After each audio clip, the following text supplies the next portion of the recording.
So, Okay, I'm gonna hit broadcast now and just send out the email. That'll give people time to get in. and we just chat away amongst ourselves, I suppose. Yeah, just as people fill in. Looks nice and bright where you are, John. Yeah, it's lovely. I'm in our conservatory, um, which is quite nice, to be fair. And it's actually a beautiful evening this evening. Yeah, good.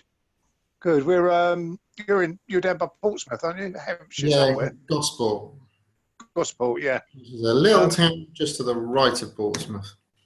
Yeah, I've been to Gosport. Yeah, there's a town up there called Wallington, isn't there? Yes. Yeah, well, I'm from Wallington in Surrey, so I remember that when I was sort of motorbike one day. Yeah, no, we've got grey and overcast skies here in London. Oh, standard for London then, isn't it? Well, standard for Manchester normally, isn't it? But I've been to Manchester. I've been to Manchester on sunny days, and Scotland for that matter. Yeah, Scotland has about 2 days worth of summer, isn't it? Something like that.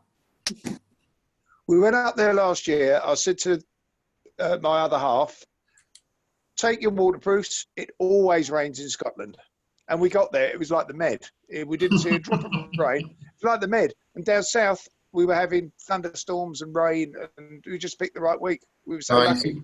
That's just Nicola Sturgeon for you. Nicola Sturgeon on that particular week ordered sunshine. Yeah, I'm sure. She threatened to secede from the Union if she didn't get sunshine for a week. Yeah. Yeah. John, are you sailing to Dartmouth Regatta this year? No, Dartmouth Regatta is miles away from us. And I won't do our little boat down that coast route. We only have a little boat. It's only 19 feet. So very good for the Solent coastal, but it's not for big channel crossings. No, fair enough. I might go to Southampton Boat Show, assuming Southampton Boat Show actually is on this year. I doubt it is, though. Yeah, probably. When is it normally? It's normally in August, but I doubt it's going to be on. No. Yeah, it's there's not a lot of. We booked up to go to Yorkshire in August in a lodge in a like a caravan, wooden lodge type thing. Yeah. If we go, we will see. But it'll be a break, won't it? It should be all right. We're going down to Cornwall in August for our sort of week family holiday, and by all accounts, we're going to be fine to go. One household in a house is going to be fine. Yeah, good. Yeah, like Yorkshire's going to be fine. Oh dear. Just wait for the seconds to tick by. The old Zoom malarkey. It's all fun, Isn't it? Well, it's the way of the world now, isn't it? Very much so. It's that's what started me off doing this online meet. Yeah, because it's the way of the world. It's hopefully it carries on. Hope if it carries on, fine. Yeah, carry on with. Absolutely. Is it going to remain as an online thing, or are you thinking of doing genuine sort of physical meetup, face-to-face stuff? Okay. Well, we did the previous meet that John had been to a couple of times before, and it's something that the online thing came up, and I thought, well, why not? There's a lot of knowledge. There's a lot of people that I've met. There's a lot of people that want to know stuff. And I think that a meet is a good way for getting people together. And if you can provide that, why not? Well, that's what we did with our sort of property networking event. We moved it to 100% online. And for the 6th of July, we've got 100 people registered, which is more than we've ever had ever. So it's very clear that people like the online mode. They don't have to go out. They can sit in the comfort of their own living rooms, watch it through, and it's more convenient, much more convenient now. Isn't it? The thought of going to Croydon every month is, and it's worse for you, of course, if you've got to travel to all the others. I mean, Well, I just do. Where are I you normally- based, John? I'm based in Gosport on the south coast. Oh, brilliant. And so, what's the appeal of Cornwall for the holidays? I've always gone to Cornwall. Every single year, even before I was born, my family went to Cornwall. And we have a little village that we go to every single year. We know it backwards, sideways, upside down. And it's an escape. Plus the fact that there is no mobile signal, no Wi-Fi and no internet. Excellent. Just what you want. Just what I want. The only time it's called Travone in Cornwall. And the only time I get any form of Wi-Fi signal at all, or internet, is when I'm on the golf course. So this year I'm not playing golf. I'm going to leave the clubs at home and enjoy a week without anyone, which is going to be wonderful. Well, it's about time to go, I think. It's 1901 and make it. So good evening, everyone, and welcome to the online property meet. Here we are sat with myself, Rob Norton, my lovely assistant, Alina Murphy. Hello, Alina. Hi, everyone. Good day. And our two speakers, Mr. Will Mallard, somewhere, and Mr. John McDermott. Good evening, everyone. Hope you're well. Good, good. For the tonight, we're going to have a session where you can raise your hand in between the speakers. But we've organised, which we're going to try it out for networking, which is a session for raising your hand, and whoever wishes to gives a 60-second elevator pitch. And so if somebody wants to do that, if anybody wants to do that, can they please raise their hand and make themselves known to Alina while Will's speaking? And then we're going to have Q&A. We've got two presentations, or sorry, we've got one presentation, and John McDermott's going to have a questions and answers session. So that all sounds very interesting. So I think without further ado, I'm going to get straight into it, to be honest, because I could see it possibly going on for a bit. How's Will? Are you? I'll give Will a quick introduction. Here we are. We'd love to tell you about our two guests for the online property meet. First, we have residential deal specialist Will Mallard. He bought his first property in the mid-90s and made a 2,400% return on investment over 5 years. That sounds pretty good. He's focused on cash flowing residential portfolio deals, and we'll be speaking on a topic that's very relevant in today's market. John McDermott, is a town planning expert and a chartered town planner and educator in planning and development. He has some 18 years experience in the planning in the public and private sector, and presently manages up to 60 planning cases for Town Planning Expert. Welcome, John. So if you're ready, Will, if you'd like to fire it away, start off. Oh, fantastic. Thanks, Rob. So we'll just get the presentation part of it set up, and I hope everyone's having a good evening. So I'll just move it over to there. Right, now I hope everyone can see the screen. Could you just confirm you can see the screen, please, Rob? I can see the screen, Will. Can you hear me? Yeah, and you can hear me okay? I can hear you fine.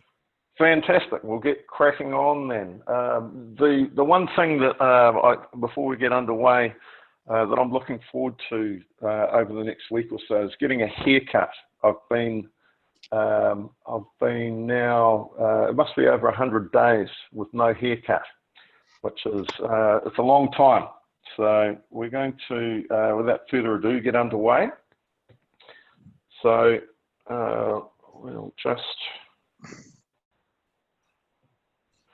Right, so that was me 100 days ago, short here. A little bit about my own background. I'm involved in several property businesses.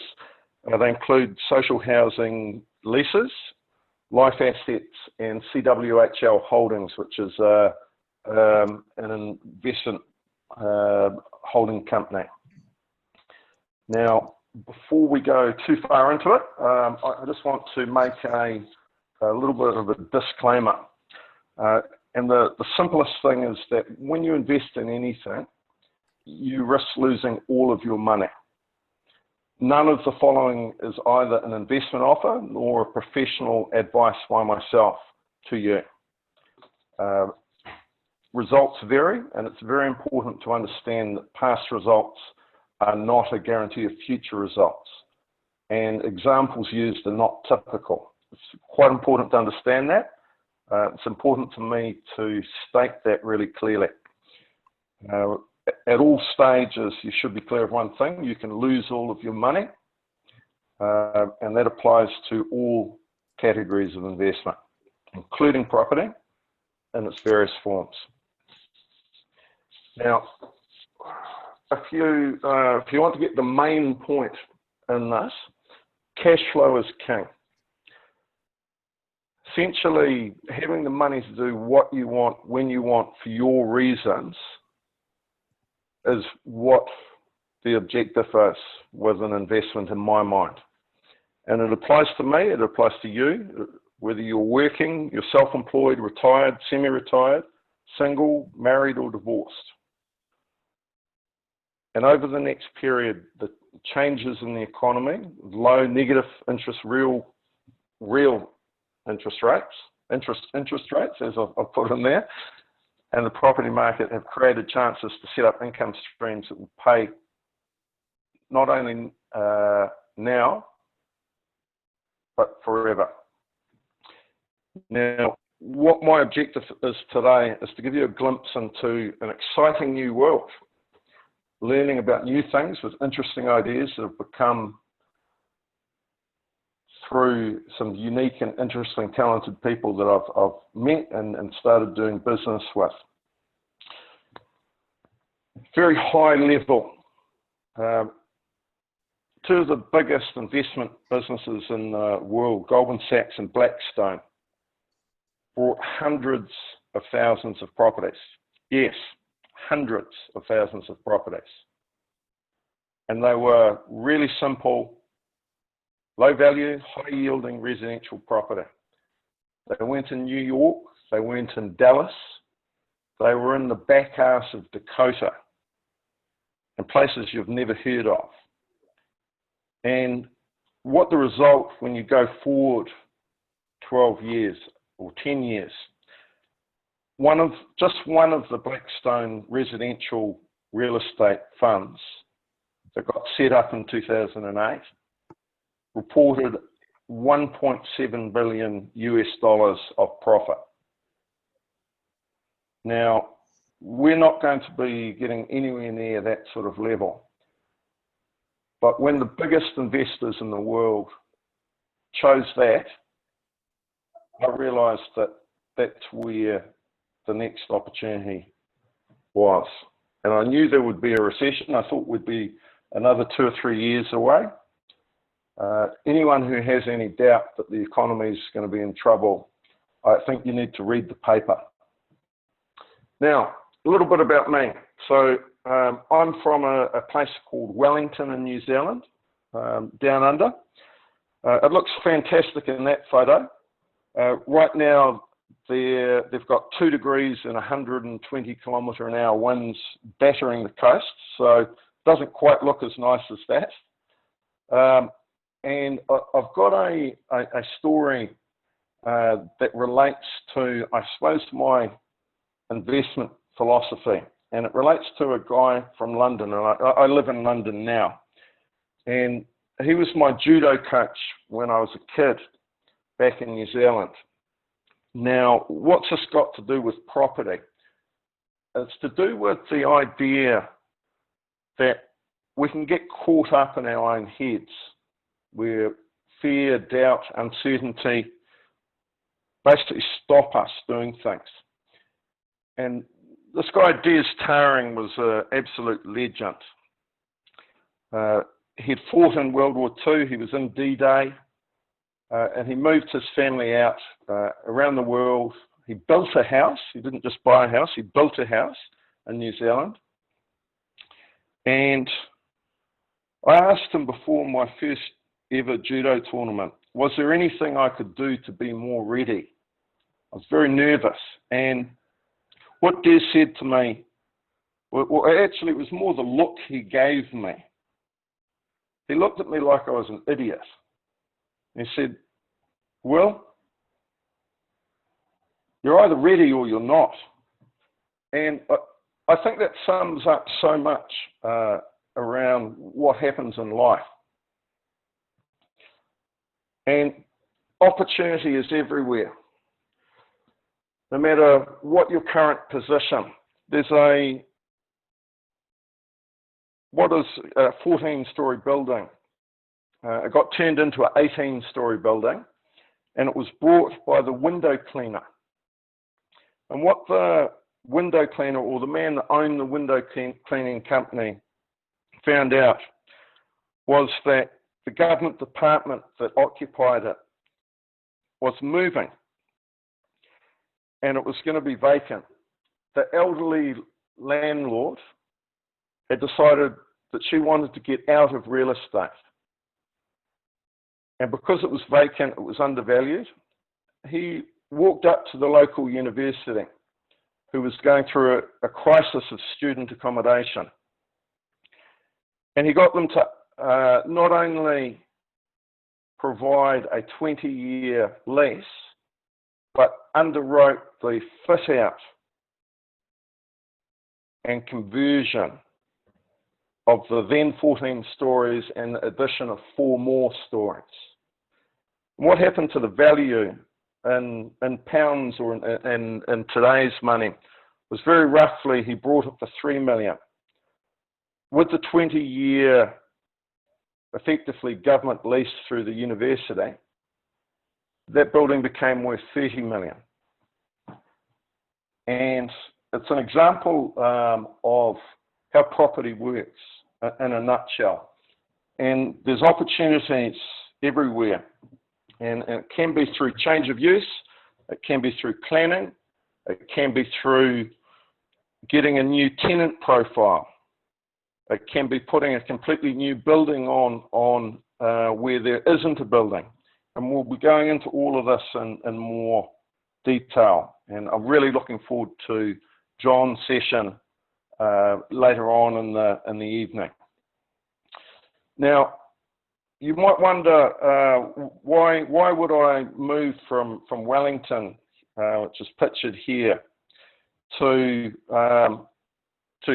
England and the terraced houses and what have you? Well, there's a lot of reasons. There's a lot more going on up here, and you can't beat England on a good day. And it's certainly a better day today than down under. Now, I live in Highbury, Islington. So this is where I'm based, in Milner Square, which is in the heart of Highbury. And it's in central London. And I moved here for the fantastic nightlife. We haven't had any opportunity to get near it in the last 3 months. So any of you who have been a little bit further out into the countryside, and I understand John's on the south coast, well done. Spare a thought for us stuck in the city. Now, I coach rugby at a local club. We play in Regent's Park. We won the championship. I'm hidden in the back there somewhere. And what we're basically looking to cover today is a few things, and it revolves around the concept that cash flow is king. Now, the headline topic, the greatest opportunity of our lifetime. So we're going to get started. I'm going to be moving reasonably quickly. So take some notes. We're going to have an opportunity to ask some questions in the break. So put those into the chat and we'll get cracking. So thanks for coming on tonight, and off we go.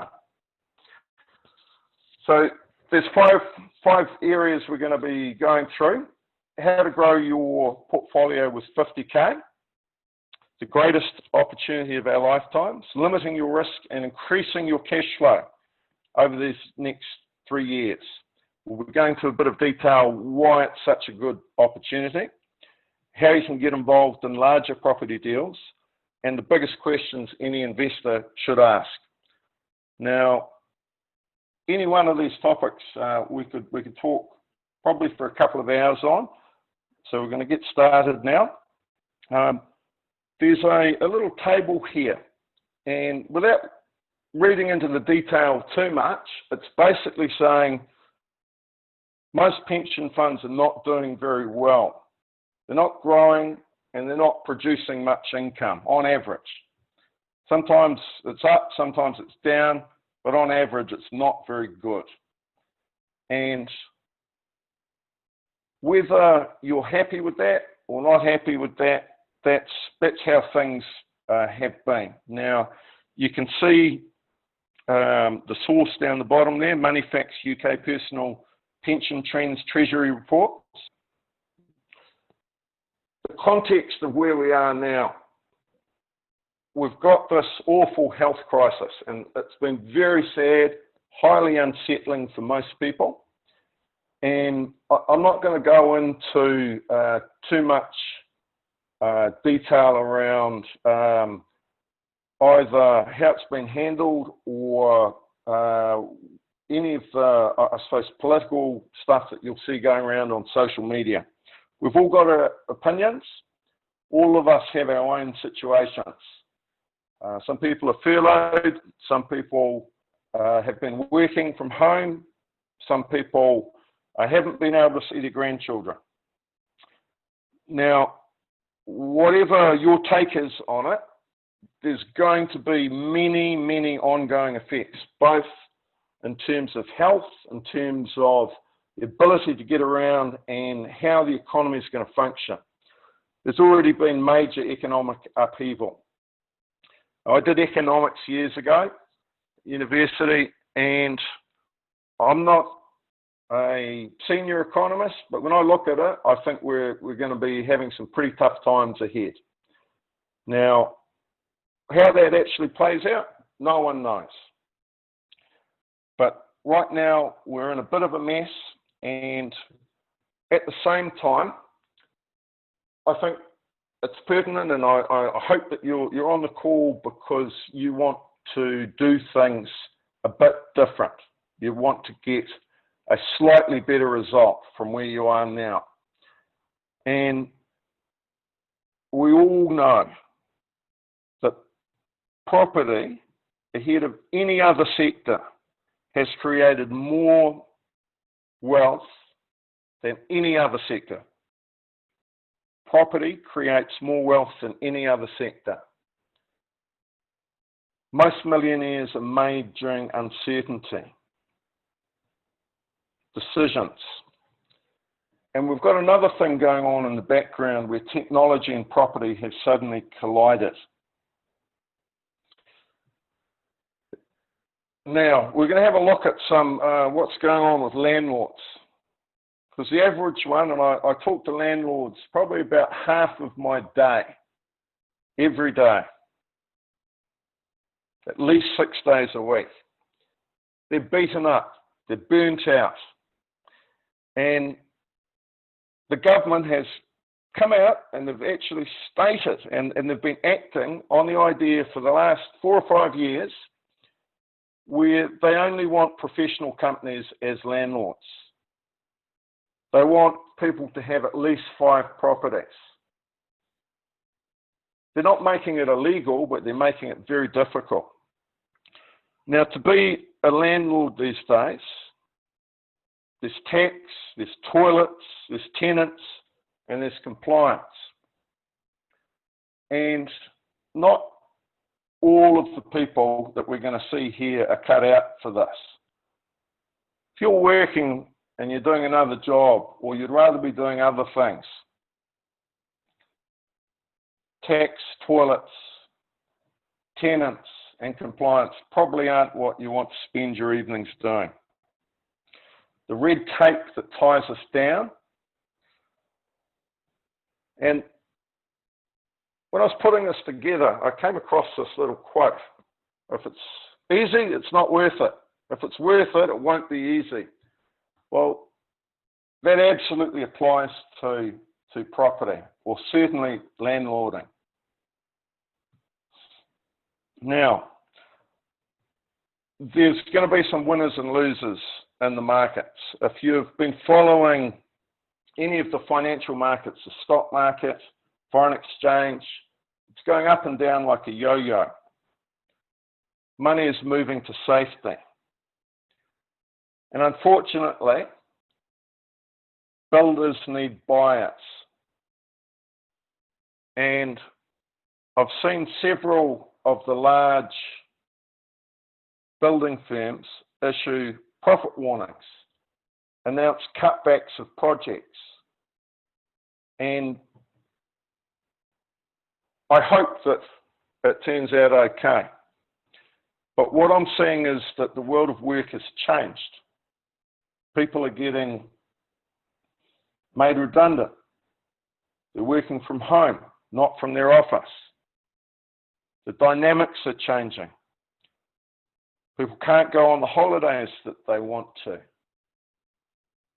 Relationships are also changing.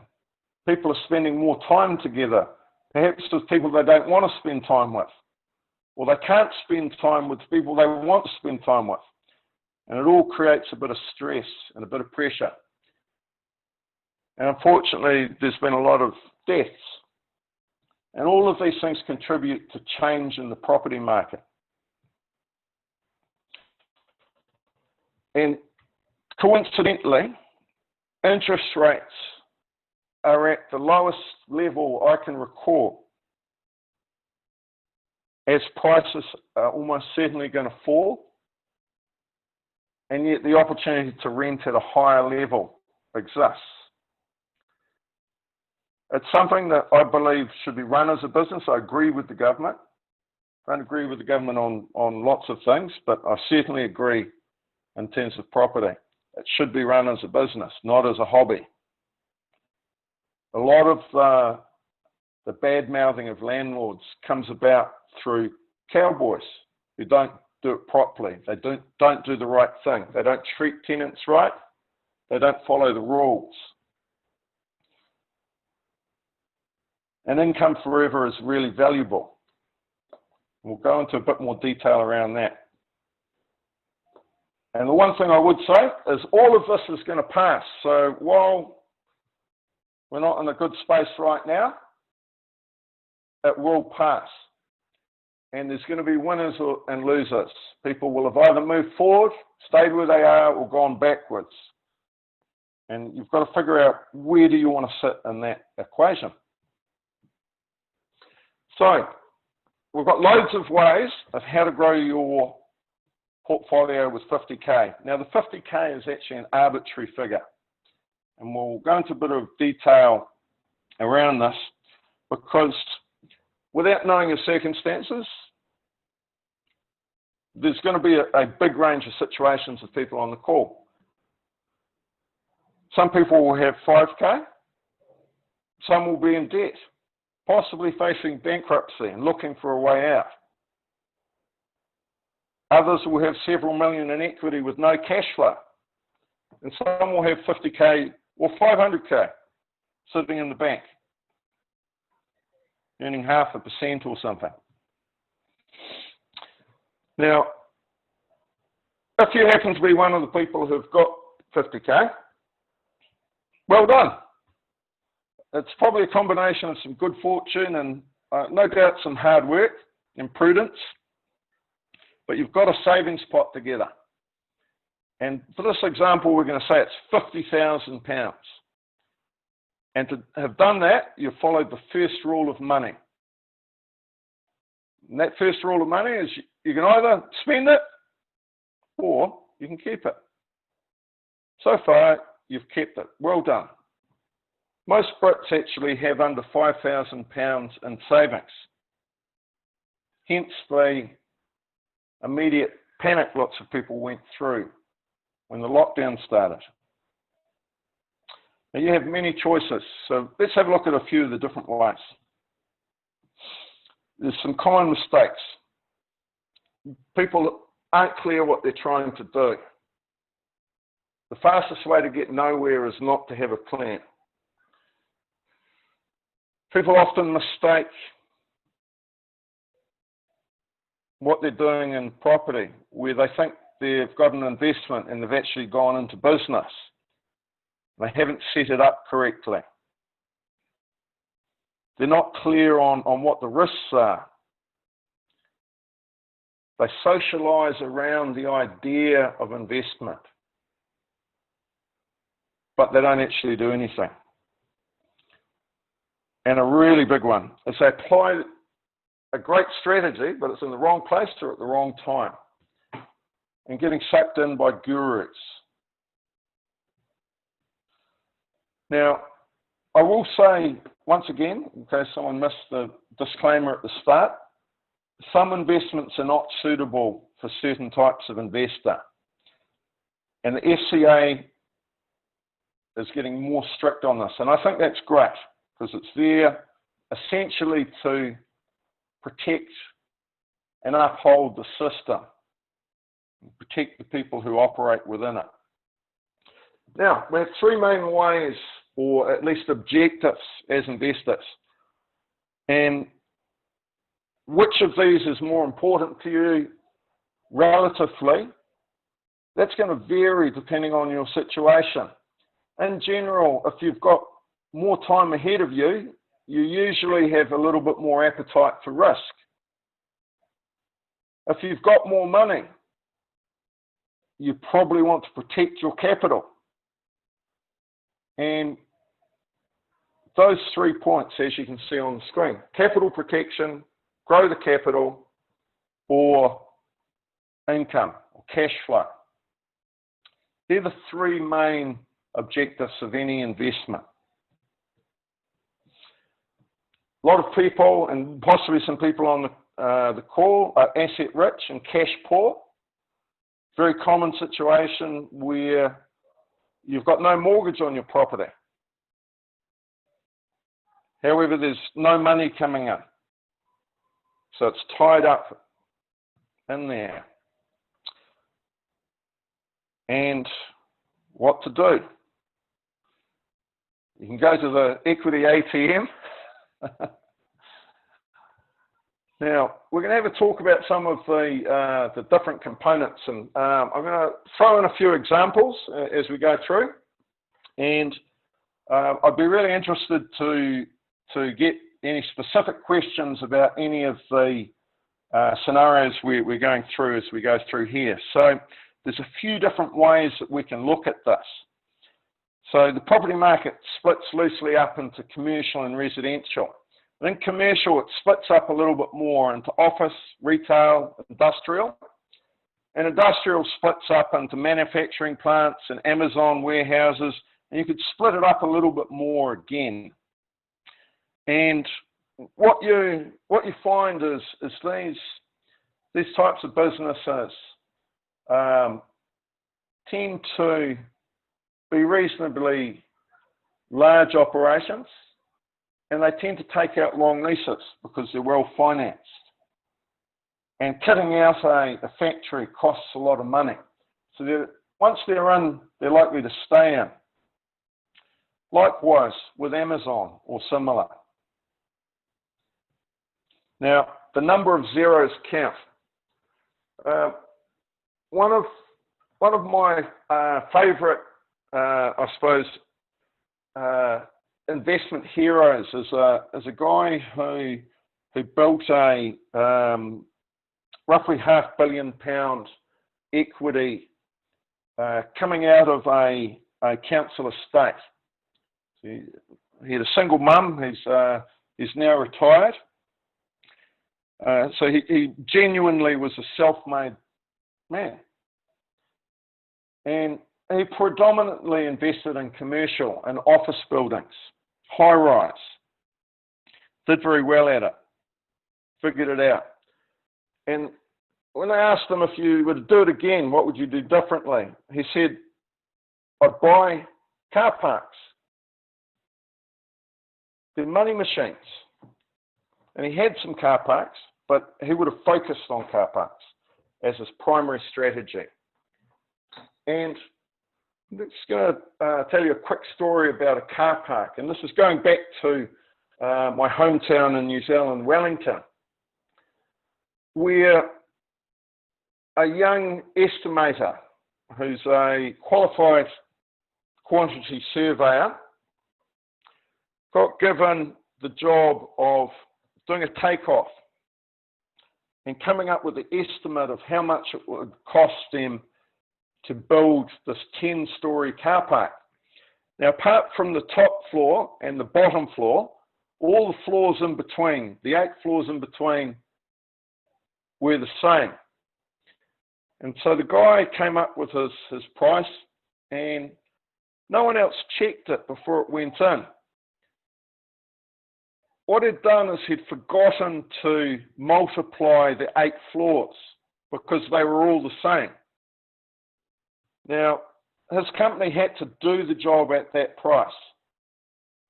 Needless to say, he didn't keep working at that company. But so car parks aren't always a good thing, depending on who you are.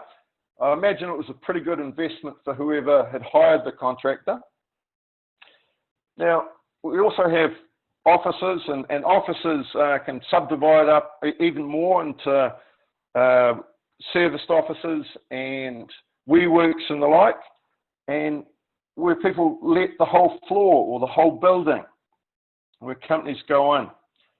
And the type of leases can vary from hourly. You can actually hire a desk for an hour, or weekly, or monthly, or longer term leases. And again, the quality of the tenant and the length of the lease will determine the value. Now, we've got retail, which can split up into shopping malls and high streets. I think the opportunity with those, without going into too much detail, is to buy them and convert them. I wouldn't start off doing that, but it's highly likely there's going to be some vacant retail space around the country, unfortunately. Now, residential, which is what I'm into, what I know best. It splits loosely up into apartments and houses, and you can split the houses up into detached houses, semi-detached, terraced. The apartments can vary in all sorts of shapes or forms, and the costs of all these things vary immensely based on the location, and we'll be talking about that in a bit more detail as we go further into the talk. Now, that could be anywhere in the country. Standard residential houses, apartments. You can have different categories. Come down to London, not only have they got prime property, they've got super prime property, which they tell me is over 10 million. Prime is over 4 million. You've got middle of the road, cheap and cheerful. You might call it something else, but it varies from simple blocks like this up to, it's a roughly £20 million house, not too far from where I am. You move the same house to another part of the country, and that property might be under $1 million. Locations matter. Regions matter. North, Midlands, South, inner city, suburbs, satellite areas, country areas. stage of development cycle. Now, I spent a number of years working as a consultant, and I was doing a number of different things, but it exposed me to a wide range of stages within the development cycle. Unfortunately, I was getting paid to do this as opposed to risking my money. And when we look at what's involved in that, we're going to use this example actually. So this is an apartment block, and there's a planning example in this. So there's a mixture of 1 and 2 bedroom apartments. Now, the purchase with my partner was one of the 2 bedroom ones. Now, there was an anomaly where part of the apartment, there'd been a void on the plan, which appeared not to be on the title. We queried this with both the engineer and the solicitor, and they said, no, it can't be changed. After we took possession, I went down to the council and got a copy of the title. And what had happened was the developer had put a retrospective planning application in, but it hadn't been updated on Land Registry. It's very odd, but basically we got an extra 50% of floor space for the same price. And what we were able to do was take as you can see, it's a very simple rental. It gave us all of these next 3 slides. So there was a study, a whole extra new kitchen, a big utility room and storage space. And it opened up the lounge. So previously the kitchen and the utility was in that space. Now, what does that do to the rentability? What does that do to the ability to attract the right tenants? It dramatically helps. And what happens to the valuation? It goes up. Now, those opportunities, that's a very small scale example. And it's going back well over a decade now. But I'm preparing for the talk, I thought I'd have a look back. Now, make sure you listen to the builder. One of my friends built the apartments that you can see in front. And what you can't see is there's an identical set of apartments on the other side of the buildings on the left. And they're approximately a foot shorter at the front. What happened was the materials turned up. It was actually a timber frame. It's very unusual construction. And the other end was a timber frame, and another person was building it there. And the builder noticed that this frame was at the wrong height. And I said, well, what are we going to do? He said, well, it's the wrong one. And they said, no, it's the right one, put it up. And so my mate, who was the developer, ordered them to put it up, and they put it up. And then the council came to do the checks, and they realised that it was the wrong height. And he had to pull the whole building down and do it again. So listen to the builder, always. Now, the different stages of planning, or of development, I should say. Where do you want to be? I think one of the riskiest things people can do is they try and do the whole thing. People that I've seen make money consistently in up markets, down markets, they're focused on maybe one or two of these. Because what it does is it reduces your risk. Now, if you've got a piece of land and there's no planning, you've got to put it through planning. On the assumption you get it, you've then got to develop it, you've got to build it out. There's options, once it's built out, to have additional changes of use or refurbishment. Now, you can finish it and rent it. You can finish, rent and sell it. You can finish it and sell it, and then the buyer can rent it. Where do you want to be in that process? Now, yes, it's exciting. Yes, it feels good, but it's hell of a risky, because the number one enemy in real estate, and particularly in development, is time. Because as soon as you go past a 6-month period,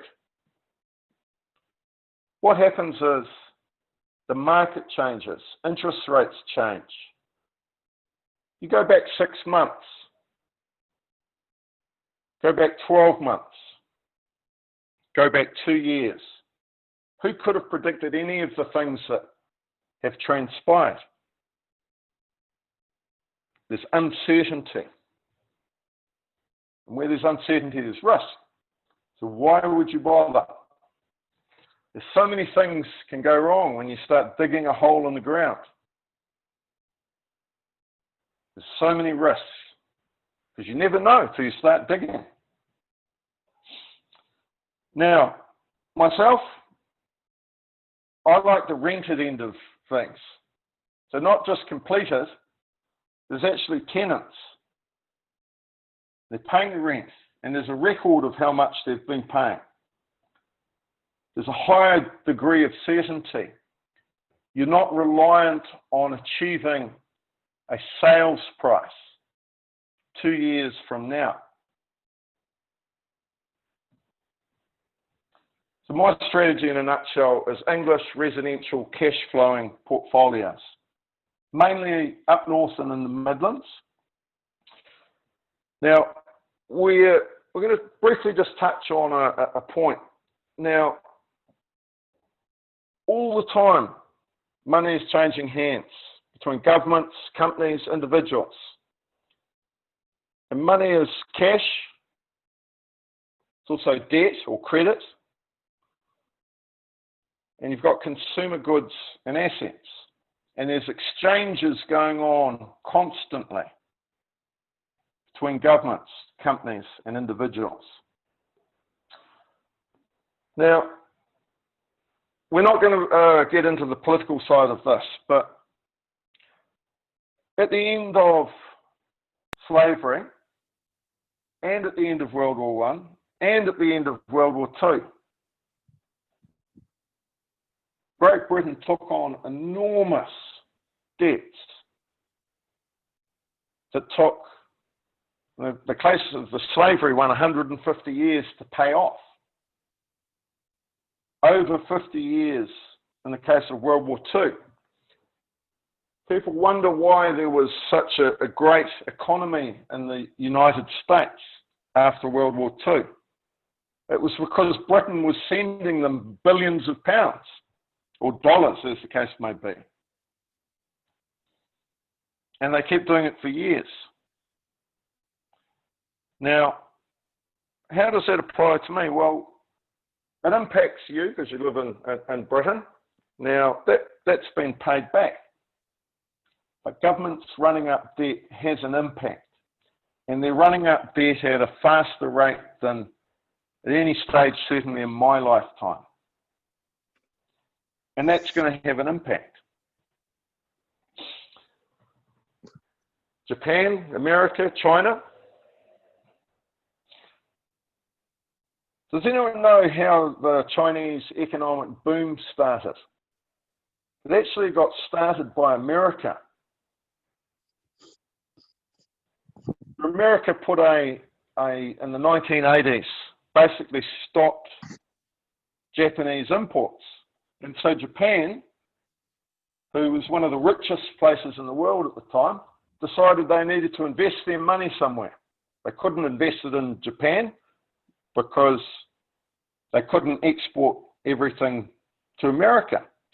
So they started investing in China, among other places. And that kick-started the China that we see today. Now, those three are going through some interesting times at the moment. And I wouldn't have a clue what's going to happen with any of them. I haven't been able to figure it out. But there's some big changes going on at the moment.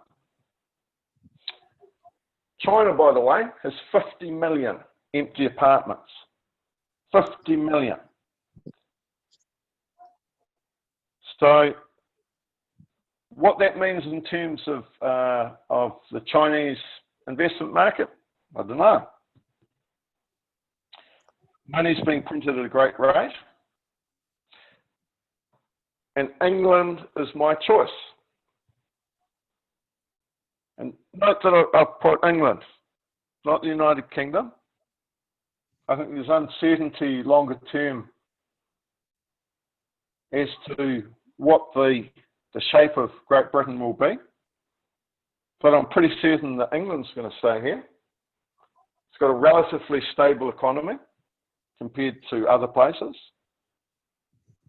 It's unlikely we're going to have a military coup or get invaded. And it's got a well-regarded legal system. I trust in England. Now,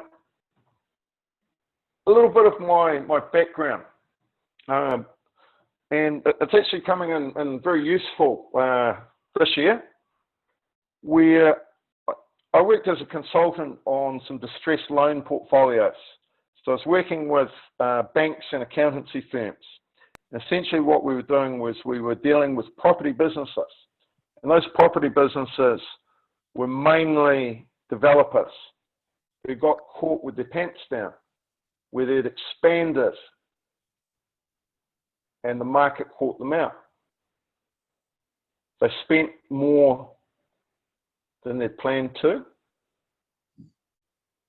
And the value of the properties were worth less than they needed them to be. And so I got to spend a lot of time working away with them. And our job was to look at the business and see how they could be rescued and turned around. Essentially, a lot of money had gone up in smoke. Now, it's a really good way to go about making serious money. And in the last recession, I was working as a consultant. And I figured out in the next recession, which is here now, it's about buying assets from companies that have failed. As a quick example, the current deal in the Northeast, the developers spent close to £3 million buying and developing it. Big conversion project. Lots of finance. Ended up getting a valuation of $2 million, having spent $3 million. The rent roll was $250,000. Now, there's another piece in there, and why they're in trouble was that they borrowed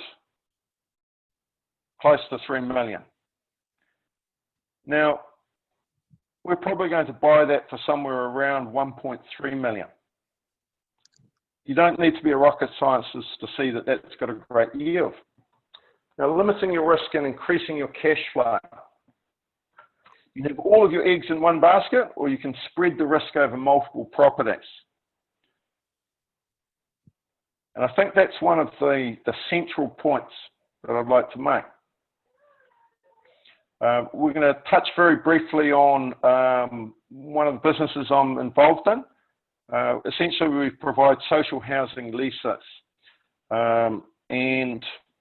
What we do is we take property, and sometimes it's our property and sometimes it's other landlords' property, and we put in place long-term leases, and it provides social housing for people who need it. Different categories, sometimes homeless people. It's a very complex area. I've got two partners who are specialists in the care and council side of things, and we try and make it really simple for landlords. Now, without turning it into too much of a sales pitch, we're going to move on to getting involved in larger property deals. Essentially, when you have 10 property, when something goes wrong, you've got a vacancy, a void, that has 1/10 of the impact if you've got only one.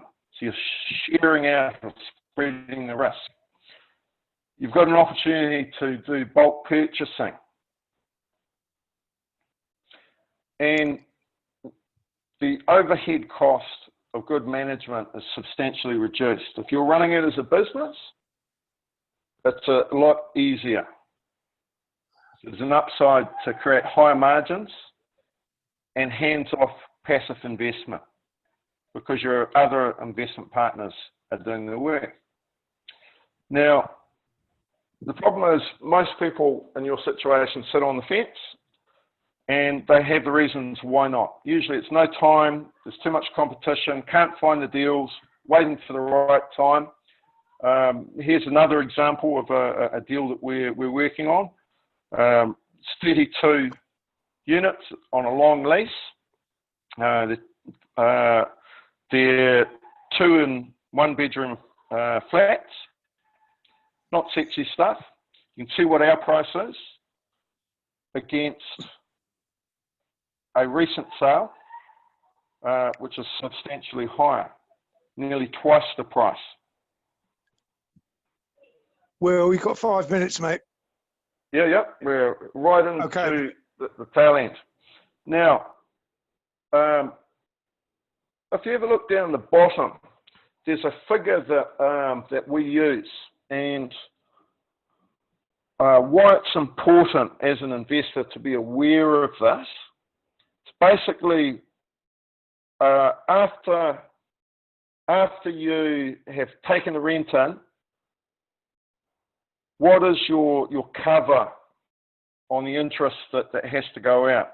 And why that's important is pretty simple. You need to make sure that the bank is going to get paid back. So in this example, on day one, there's great coverage. There's a high gross yield. Buying at a big discount. Very good net yield. You move it across onto a social housing lease. That takes out a heap of costs because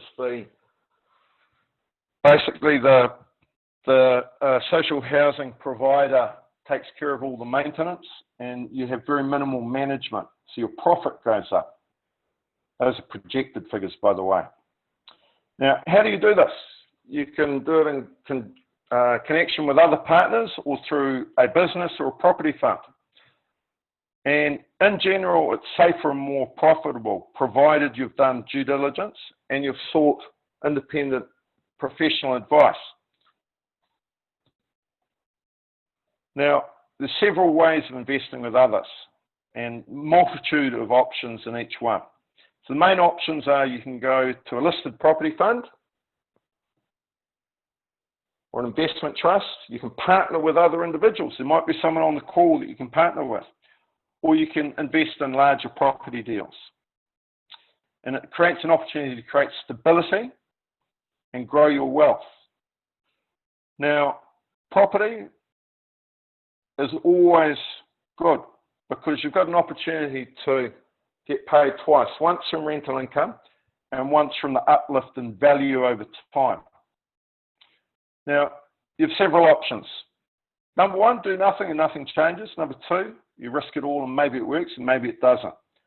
Number three, you partner with experts. So what hedge funds have been doing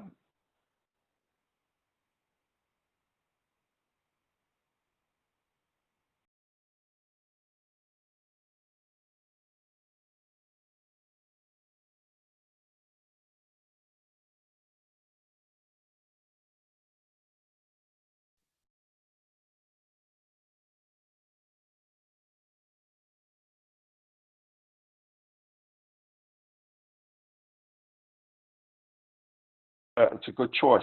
They're coming in and out because they're working, they're doing other things, they're not focused, and it can be tough. Waiting for the right time. How many people do you know who bought a property 20 years ago and it's now worth far more than its present value, than its past value? Now, you can't buy a deal if you haven't found it. The number one skill that you need to be successful in property, I believe, is being able to find the right deal and recognise that it's a good deal. The markets go up and down. The biggest risk in property is not having money to pay the bank. That comes from having rent. I wish I got in earlier. It's not the same these days. It's not fair. Now, some questions you should ask. As far as the investment deal versus the property deal, what's in it for me? What's the return? What are the risks? What is the likelihood of getting your money back? Who is involved? Is it a good plan? Do I understand it? If you don't understand it, don't do it. The property deal. Is the bank going to get paid? What are, not is, the likely future cash flows? What are the rents going to likely to be? What needs to happen for me to get what I want? What needs to go wrong for me to lose my money? Do I understand it? Does it make sense to me? Cash flow. What's the current income? What are the current costs? What's the interest cover, that figure that we were talking about earlier? And what is the plan for future income, for future costs? What is the projected interest cover? Now, I've got my details up there. If you'd like to get in touch, email or WhatsApp me, and feel free to have a look at either of the websites. Check us out. And thanks very much. So I'm going to hand back over to Rob now. Rob, are there some questions? Okay, well, thanks very much. Brilliant. Really good talk. There are some questions. Alina, have you got questions? At the moment, we don't have any questions, but maybe I'll go ahead and start with one whilst people think of some additional ones. Okay. So Will, just wanted to find out, with regards to your future investments and kind of how you're predicting the market will change, in your personal opinion, you know, where would you go with your next investment? Would you stick to, you know, social housing leases, or is there anything else that you're kind of predicting based on most recent sort of 3 months, 6 months changes? Okay, so I would take a much longer term view generally. So my take would be that that it's the I suppose the single safest, most certain bet that I can see. Essentially, you're getting money from the government. You're partnering with organisations that are backed by the government, run with a brief to make society better, and because buying property at such discounts, if you're able to access those deals, which we are, and I'll just give you a quick illustration. If you can buy a property with a 15% yield and your cost of finance, just for simplicity, is 5%, it's very difficult to go wrong. Now, what a social housing lease does, if it's set up correctly, it's quite a difficult thing to set up, is it gives you not only the certainty of a long-term tenant, which is guaranteed by the government, but it gives you a reduced cost line. So essentially you make more profit. So say your costs were, excluding finance, were 3% of your purchase price each year. And I just pulled a figure out there. That might drop to 1% with a social housing lease in place, because there's very limited management required, and they do most of the maintenance and most of the contracts. So it's a very quick way to dramatically improve your profitability.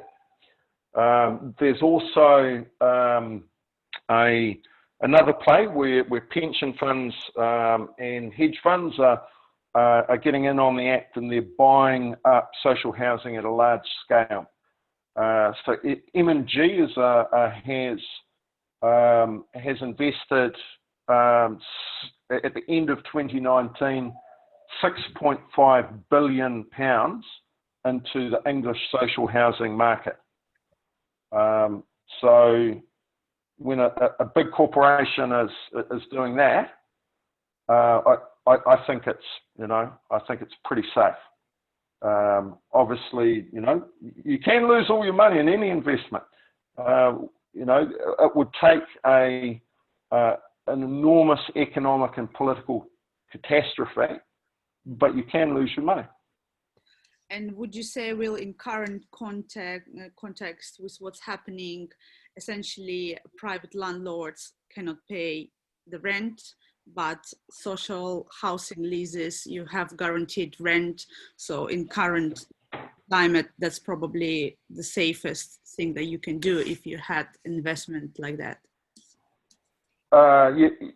Yes, I won't say it's the absolute safest thing, but it's certainly, in my opinion, a very good option. Yeah, I have a couple of questions for you, and so one from Pardeep. He said, "Hi Will, do you work directly with housing associations, RSLs in Birmingham?" So the answer is yes. Okay, brilliant. I hope it answers your question, Pardeep. Yeah. And you can get in touch also, on a contact of Will. You see it on the screen if you have some more questions, more detailed. Ali asked the question, "Hi Will, thank you for your presentation, very inspiring. I run a sourcing property firm in London. And do you buy property deals from property sourcers?" Yes, and something that I would strongly endorse. I think people waste huge amounts of money going into expensive training programs and mentorships that would be better spent on either professional advice from people like John, the next speaker, or good accountancy and tax advice, or paying property sources. So, in my opinion, you should look at like what is the value of the deal. Now, property sources vary immensely in terms of their quality. If you can find a good one, please send them to me, because they're few and far between. But the good ones are absolutely worth every cent. So yes. Okay, brilliant. I hope it answers your question, Ali. And also, if I will piggyback on his question with regards to your personal experience to date with sourcers, what would you say to watch out, you know, for people not to make a mistake, because that's quite dangerous. It's quite a lot of money if you get in touch and, you know, pay a lot of money to a wrong source. Sure. So this is just my approach. Basically, we would have a policy that we, under no circumstances, ever pay a sourcing fee prior to completion of a deal. So not in advance, not as a deposit, not as on exchange, always on completion of the deal.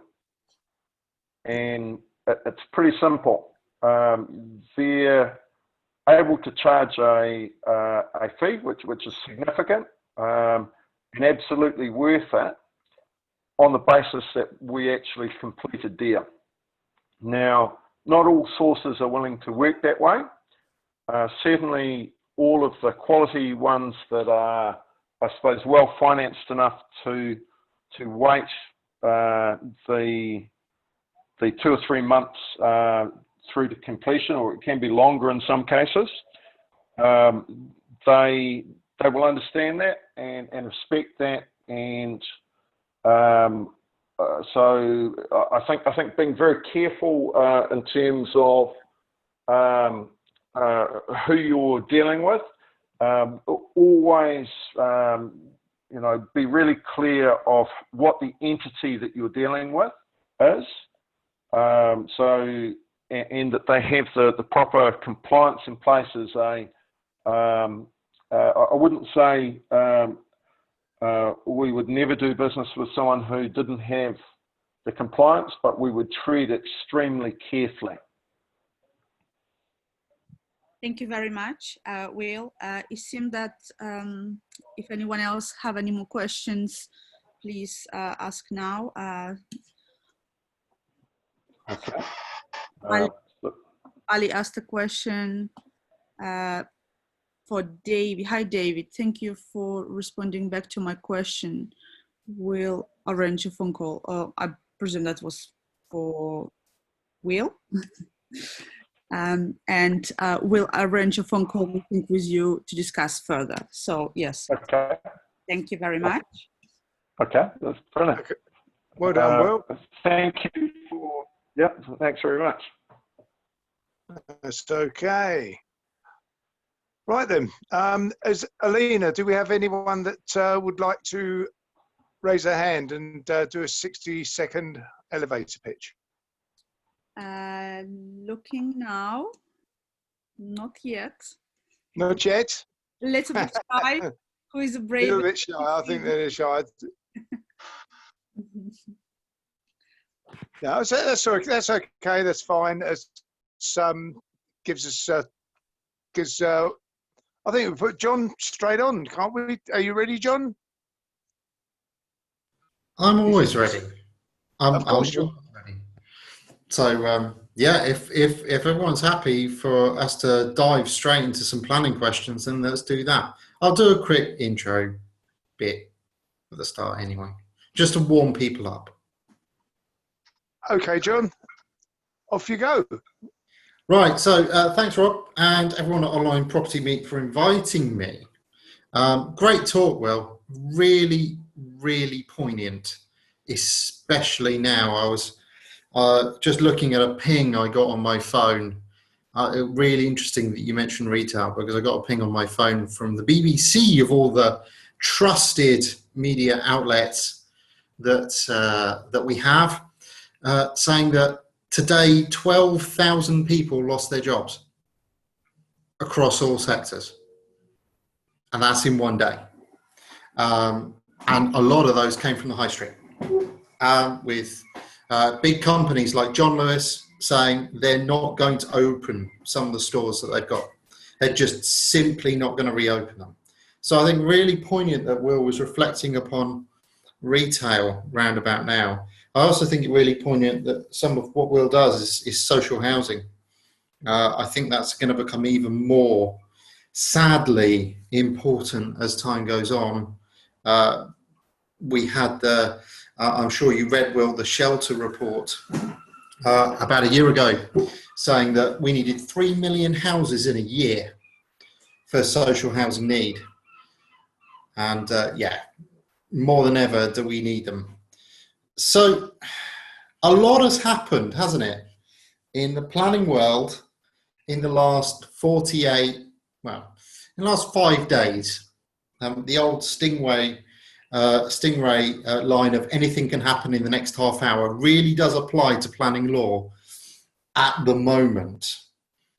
We had Boris yesterday announce some lovely new permitted development rights coming forward by September, and we had the announcement exactly 3 days before that, Friday last week, that the anticipated flats above flats permitted development right is being brought forward for the 1st of August. So, and we actually know what that looks like now. So we've got a lot of things happening in the planning world.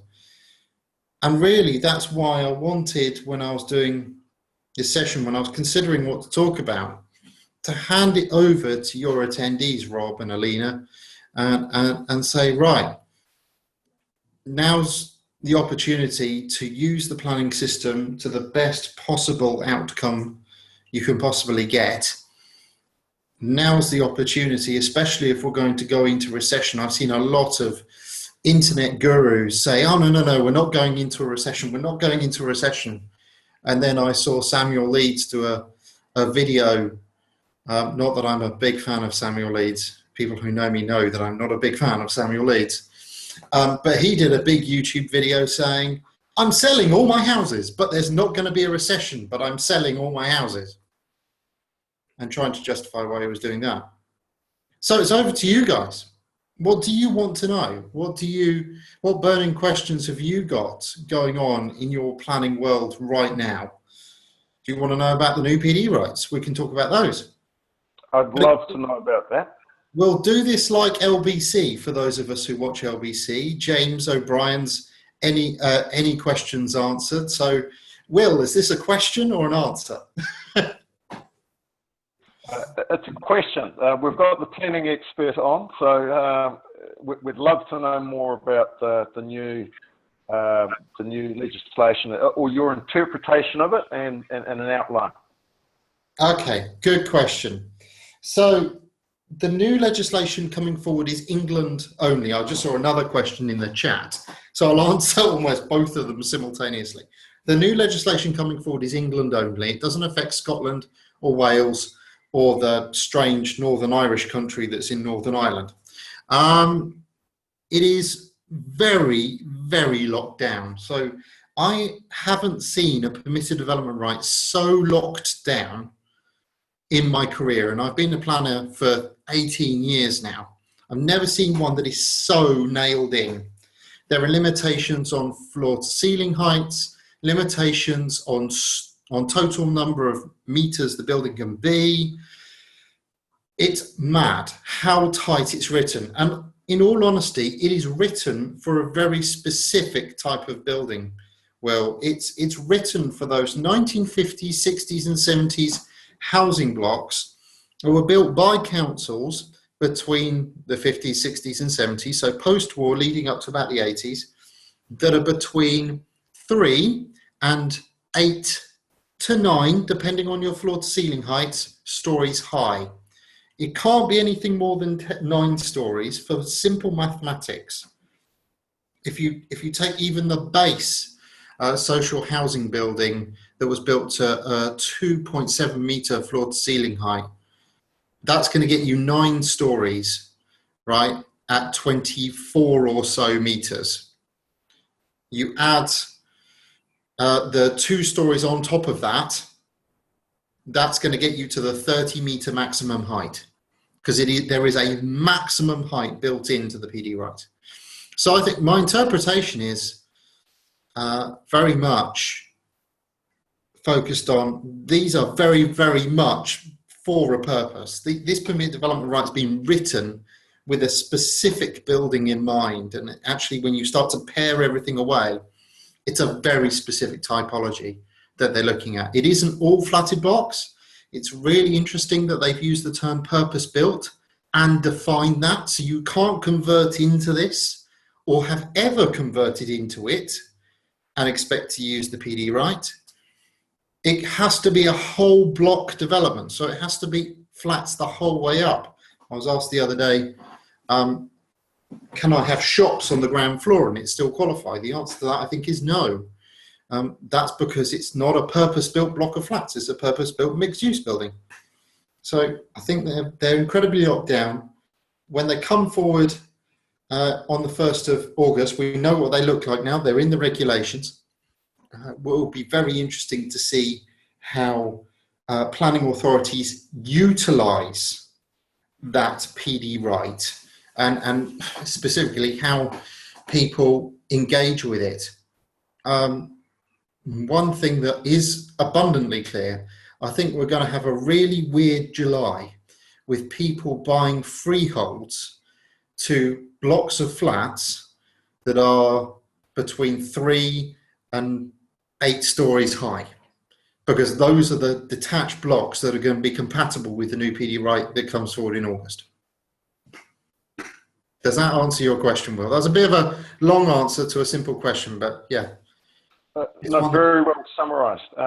One thing that would be really interesting, and I think very useful for most people on the call, is to give a little bit of insight into what the structure within the various local authorities in relation to property planning, how they interact with each other and what bits.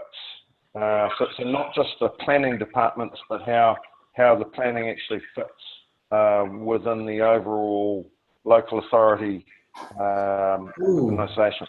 That's a very good question, because planning is normally siloed in England. It's divorced by legislation from everyone else because it's not supposed to interact with anyone else. It's supposed to be its own, let's use the word bubble. We've been talking a lot about bubbles in COVID, so let's use another bubble. So planning is very siloed. It used to be the case, way back when I started in the 2000s, it used to be the case that planning interacted with other departments in the council. It interacted with highways, it interacted properly with building control, it interacted with the council's architectural team, because the council had its own property development and architectural team. With austerity, those teams have been dwindled away. Most highways authorities now are based in county level rather than in council level. So they don't really talk to each other unless there is a matter they need to talk about. Building control is divorced by legislation now, so is licensing. And most councils don't really have a proper property management or architectural team anymore. You're very rare to find someone like an urban designer in a council. In the main, planning sits in its own regulatory regime inside a council remit, but importantly, really feels the brunt of councillors. So if you want to ever influence planning in a council, go and talk to your ward councillors. They're the ones that have the access that you don't have. They can go and sit on the planning officer's desk until the planning officer pays attention to them. And when I was a planning officer at Portsmouth, I had that. If a ward councillor wanted to come and have a chat, they would literally come into the office, pull up a chair, wait for you to finish your phone call. They were very polite in Portsmouth. In London, less so. Wait for you to finish your phone call, and then you would talk to them about the case. The access was unparalleled, and that's still the case. That and the chief executive. If the chief executive of council wants something, then that is what happens, because the chief executive is the personality of the council. That is the person driving the council forward. Make sense? Very good. And if you're looking to, I suppose, influence those people, what sort of preparation could you do before approaching them? So I'll speak from personal experience, because that's probably the best thing.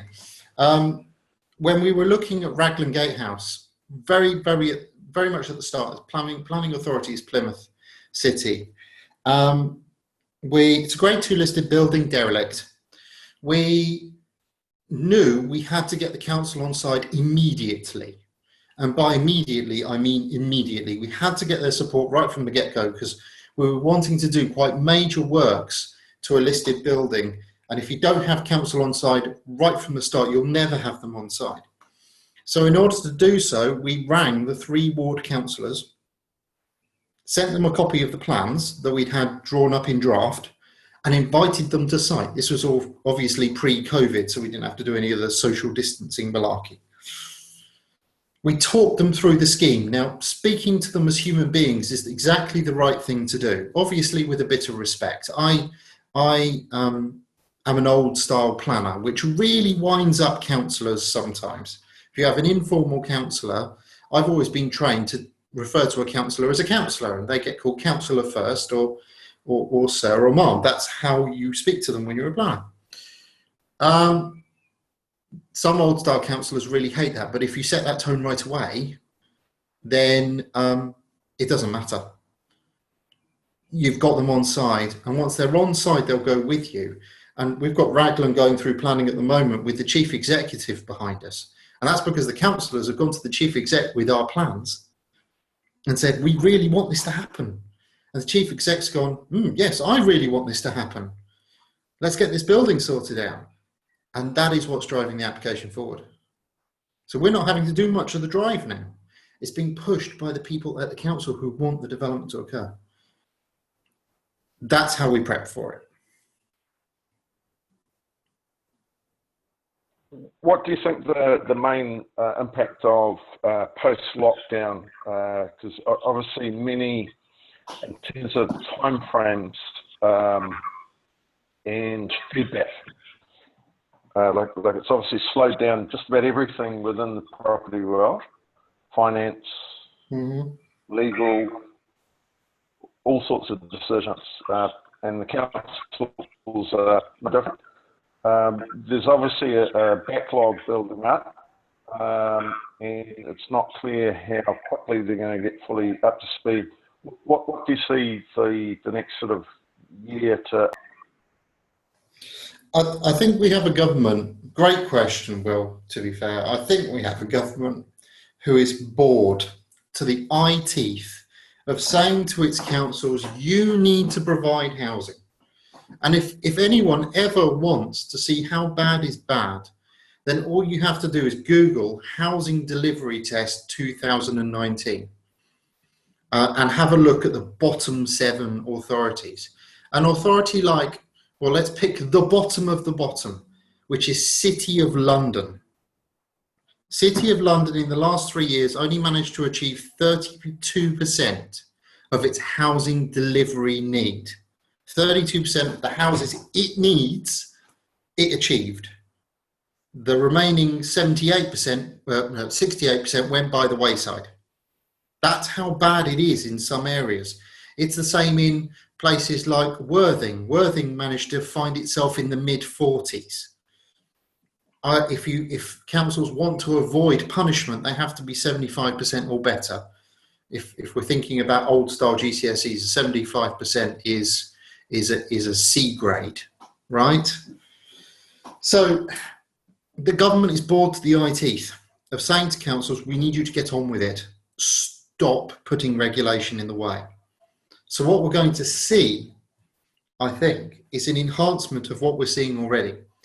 We're going to see the government coming up with new and innovative ways, basically rehashing the same old thoughts, but new permitted development rights to try and release the control that the councils have built up over the last 70 years of town planning. And that, I think, is it's nearly 80 years to be fair. And that is, I think, the biggest change we're going to see. The permitted development rights that we're starting to see released are some of the most forward-thinking that we've ever had. I mean, to be honest, we've never, and I mean this, never had a permitted development right which allowed the construction of brand new housing. Not conversion, construction of new build. We've never had a right that does that. And now we do. And it's coming. And it's going into the statute books for the 1st of August. So we're seeing the government change the tone a bit. Now, the problem is we'll also see councils fight back. That's normal. When a government releases control, a council will try and apply control via Article 4. And it will be whether or not the new Secretary of State is strong enough to hold back on that. The other thing I think we're going to see, in brutal honesty, and coming back to your point about retail, I think we're in the final stages of the death of the high street. There is a very old piece of research from way back in the 50s that I was taught when I was in GCSE geography, of all things, that says if a high street location, so shopping in a high street. You don't look that old, John. What? You don't look that old. I'm about to turn 40. Okay. Sorry, I thought you meant you were at high school. No. So this piece of research says that if you take a high streets are broken into primary, secondary, tertiary, and low order shopping users, right? 4 types of users. And the low order shopping users are the one you want to pay attention to. Low order shopping is casinos, charity shops, betting shops, tattoo parlours, and such like. Now, this was a bit of social engineering research, to be fair, but it bears true, because below order shopping, you have vacancies. If you find a high street location that has a 15% vacancy rate, so 15% of all the shops in the high street are vacant, they're empty, and you have 15% on top of that that is in low order shopping, so the last type of shopping before the agent finally says, I give up, I'm not going to rent this anymore, then that high street's in real trouble. The next thing to see go is what we're seeing, which is the big anchors. So anchor stores are the big stores that traditionally held up the high street. They are the anchor. You find them at the top, in the middle, normally in malls, and at the bottom of a high street. They're at both ends and in the middle, with all the little stuff in between. You start to see the loss of the big anchors when you get to that 15% low order shopping point. So the big anchors then start to vacate the high street. Now, in my hometown of Gosport, we've already started to see this. And we've started to see the next stage of high street development, which is the big anchor leaves and then a different user, a non-retail user, engages with that road. And the non-retail user that has just spent many millions of pounds building a hotel right in the middle of Gosport High Street is Travelodge. And they've just built a 90-bed hotel. Arguably, probably at the wrong time. But they moved in to a space vacated by 4 anchor stores. And that, I think, is the turning point. So we're going to see this erosion of the high street more and more and more, especially with the government saying, oh no, we want to give more power. We want to allow more commercial property to go into residential because this is the way we're going to solve the problem. Cool. Marvellous. Hey, Alina, have we got questions? Personally, I've got plenty, but I want to read David Roberts' question first. Oh, go for it. John, why do you say 50s and 80s council blocks when the permitted development right goes into the most recent decade? Great question. Because most fully detached, and remember, of course, that the housing blocks have to be fully detached. Housing blocks that have been built in the last 30 years or so have been multi-storey plus 10-storey buildings. So they have been much larger buildings, typically. Granted, I'm sure David can cite some examples where there were smaller buildings built at the same time, and those are still capable, but the vast majority, if you think the development of central London, for example, and those big flatted blocks in the 80s, 90s, the noughties, and whatever we call the bit in between, the tweenies, I think they're called, or teenies, those were always multi-story, because by the time you got to a big block on a fully detached site, you were dealing with a much larger site demanding a much bigger footprint. I'm reminded of all of the allocations that Portsmouth put in to its city centre for tall buildings in the last 30 years, and they are all multi-story blocks exceeding 10 stories. The reality is that this permitted development right wouldn't allow any more additions on top of that 10-story. So that's why I'm focusing my attention. The other thing is I'm being a bit of a conspiracy theorist, to be fair, David, because I think when Robert Jenrick was writing this permitted development right, and it wasn't him, it was one of his minions, but when he was thinking about it, he was looking out of his window at the Houses of Parliament and looking across the water to the South Bank, where you find lots of sub 10-story grey council-built housing blocks that could have some stories added to them. I think our government isn't that intelligent in terms of looking at options up and down the country. They seem to apply a London model to something. That's the answer to the question. Okay. Wow, people started really asking. Yeah, they're ready. Pradeep asked, "Hi John, I'm looking at mixed-use commercial shop and residential 6-bed HMO. Is it it's in conservation area? Can I use permitted development to develop 3 residential units at the back of the shop?" Simple answer, no. Class M, which is the permitted development right governing shops, is exempted in a conservation area. You would require planning permission to convert 3 residential units in the back of a shop, I presume ground floor, within a conservation area. The upper floor is still available for conversion if it wasn't already a dwelling, but I see from Pradeep's question it's already a dwelling. So yeah, I think that's the answer there. Okay, thank you very much. Not at all. Now, What's question, Pradeep? James asking, "Hi all, what do you think is the future for young professional HMOs or HMOs in London in particular?" That's a really good question, James, to be fair. I think it's council specific. Croydon, for example, has just gone Article 4 on its HMOs. And the policy they've got is specifically against small HMO conversions. They want big HMO conversions. They want you to convert big properties into big HMOs. That's where their policy focuses. I think there is very much a future for professional HMOs, high quality, high order HMOs in the City of London, because I think it deals with the serviced accommodation problem.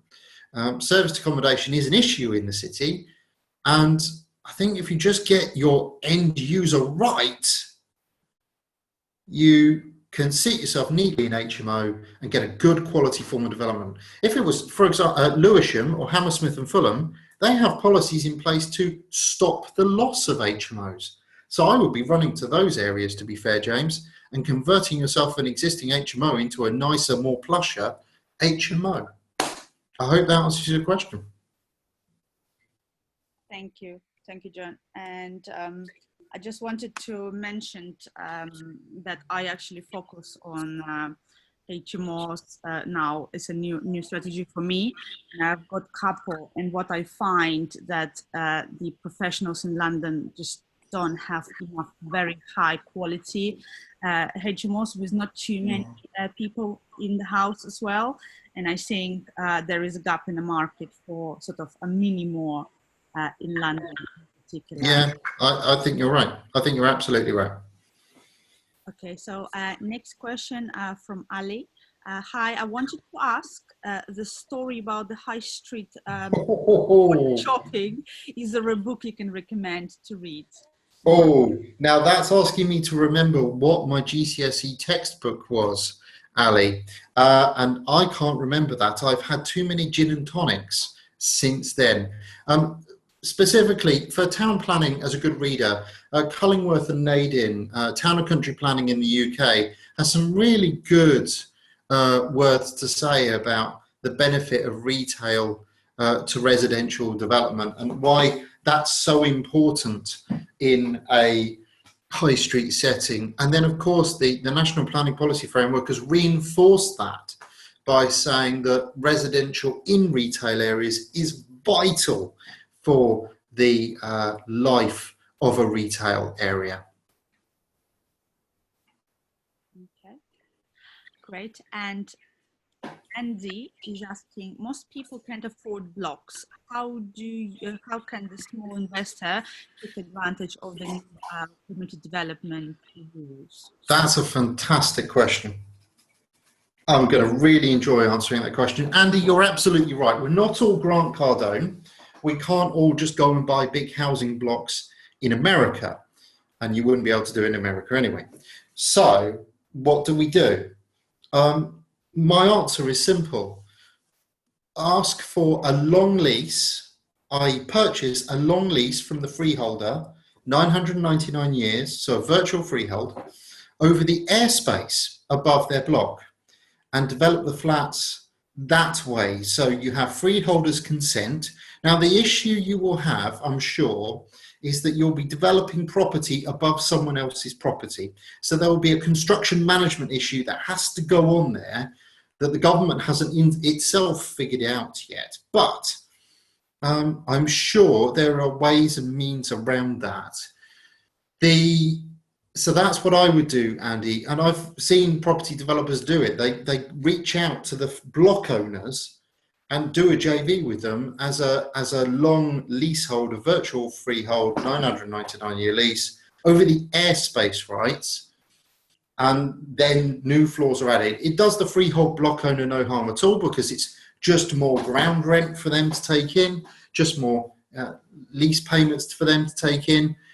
And it does you no harm at all asking that question, because if we're brutally honest, most of these blocks are owned by big funds or big family firms, and they probably don't have the time or inclination to actually do any of this work. So very much focus your attention on the virtual freehold route for the airspace rights above the block.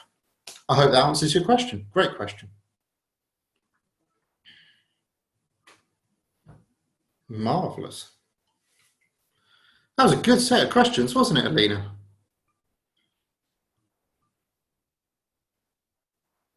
I've got another one for you, John. So, this is more in a greenfields context. In terms of targeting particular areas, are there any differences in your perception in unitary authority local areas or versus traditional county council structure? Okay, so all a unitary authority is all the powers of a county and a borough merged into one authority. Now, we have some super unitaries in the UK. Buckinghamshire has just gone super unitary. Wiltshire went a long time ago. Somerset went a long time ago. Cornwall was the first super unitary. So that was the first council to amalgamate all of its little councils into one big authority. We then have the city authorities. So they're unitary authorities, but they have control over everything. Waste, highways, etc., etc., etc. So and schools. They have control over all parts. And then we have the boroughs and the districts who don't have control over some of their functions.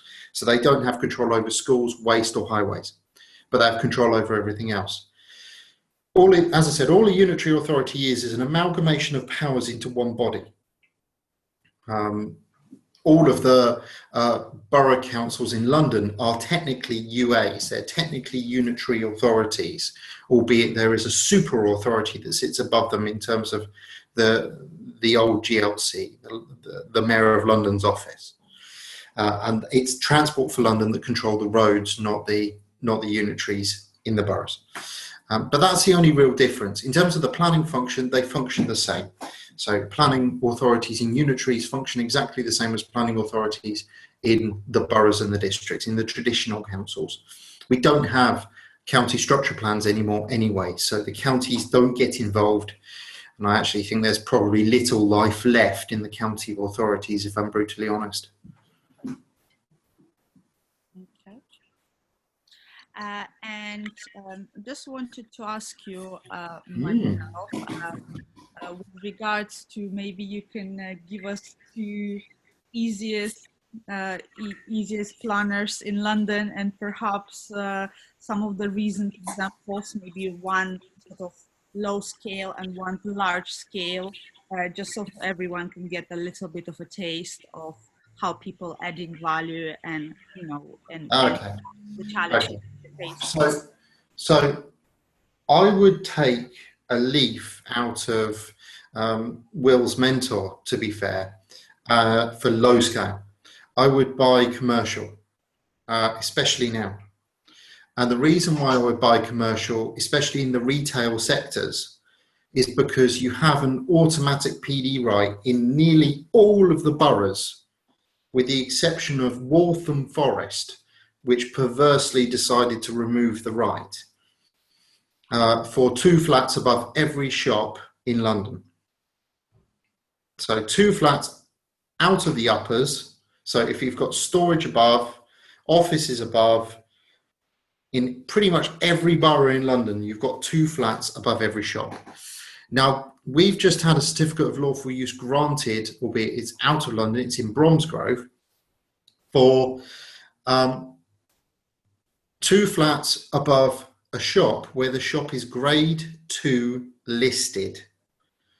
And that's because this permitted development right works on listed buildings and it works in conservation areas. So the easiest form of development at the moment is the permitted development right that gets you dwellings where you don't need to ask the council. And that's Class G, 2 flats above every shop. That works brilliantly. For London, I would personally be playing with the London Plan. Now, the London Plan, if you've not read the London Plan, it's an excellent document written by a raving lunatic called Sadiq Khan. And I'm sure MI6 are listening in on this Zoom call, and I'm about to have a Sadiq Khan SWAT team drop on me from a great height. But it's written by a raving lunatic, and that's my opinion of Sadiq Khan. And weirdly, he's the only politician in England where I can do the Captain Kirk Khan shout whenever he gets something wrong. It's hilarious when we do it in the office. Sad planner joke. But the London Plan says that London needs 40,000 new hotel beds now. 40,000. And you have a hotel chain trying to break into this city right now. So the hotel chain, Will might actually be familiar with them. They're called Oyo. You familiar with Oyo, Will? Yes, but not in great depth. Oyo are the 3rd largest hotel operator in the world. They operate primarily in Southeast Asia, Australia, New Zealand, and they are trying to migrate into Europe and into London in particular. If you've got a property that's got a hotel use on it, they will snap your arm off for it. They don't care about COVID-19 because they're in for the long game. They know that London is always going to need hotel stock. So for big, beefy development, I would be looking at the 40,000 new bedrooms that the Mayor of London needs this year, because we're at the end of the London Plan and hotel stock has only gone down, it hasn't gone up. And that's where I'd be focusing my attention. The other thing it does, which is really important, is the London Plan has an exemption within it, and the exemption within it is for apart hotels. So an apart hotel is a hotel with apartments in it, inside the hotel wrapper. You don't have to provide a kitchen or a big commercial kitchen. You don't have to provide a reception per se. You don't have to provide a dining area or anything like that. It's just a hotel filled with apartments. The London plan says that that type of development is still a hotel in C1. Now, from my point of view, it's the perfect exploration of what serviced accommodation is in London. An apart hotel is C1. The London plan says we need C1. So if you can get hold of an old hotel and chop that into an apart hotel, a hotel filled with little apartments, you can beat the need for planning permission. You can beat the need for Section 106 and SIL, and you don't have to comply with the national standards because you're not changing the use. You're staying inside the same use class, C1. From that, you run it as serviced accommodation because that's effectively what it is, serviced apartments. In London, they're treated as C1 hotels. How's that for you, Alina? Does that help your questions?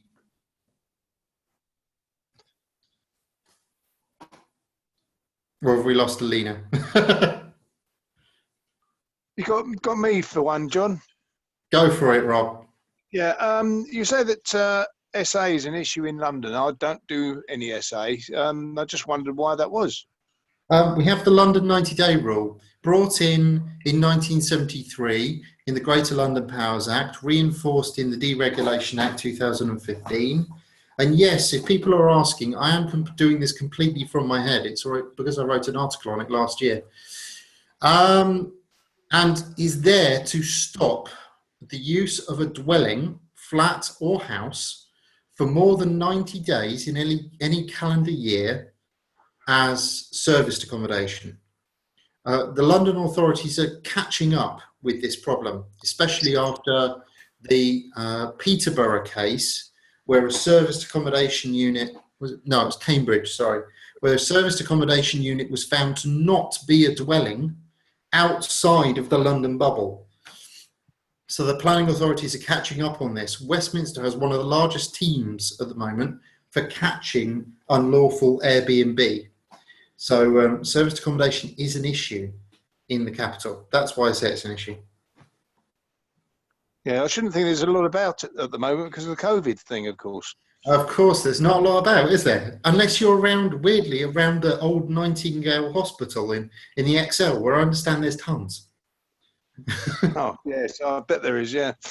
Okay, yeah, nice one, thank you. No worries. I see we've got some more questions. Do we have an Alina back? We have an Alina back. So she's wandering around the place as well, which is quite scary. We're doing a Blair Witch Alina. That's why. I'm sorry. It's just the trouble waking up. So apologies about that. Shall I ask myself some of these questions, Alina? Yeah, if you don't mind. Thank you so much. Not a problem. I'll drive. So, Pardeep, you have asked a question, and the question you've asked is, what is the biggest development opportunity under PD in the very near future? I think I've answered that in Alina's question. Class G, Class M, retail to resi.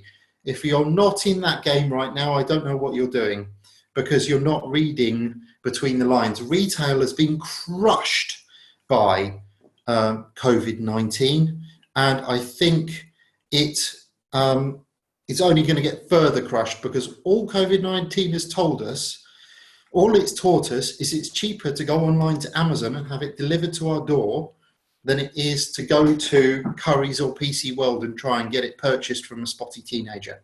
So I think retail to resi is where it's actually going to be. Thank you for your question, Pardeep. Your second question, Pardeep's asking a lot of questions tonight, and good for him.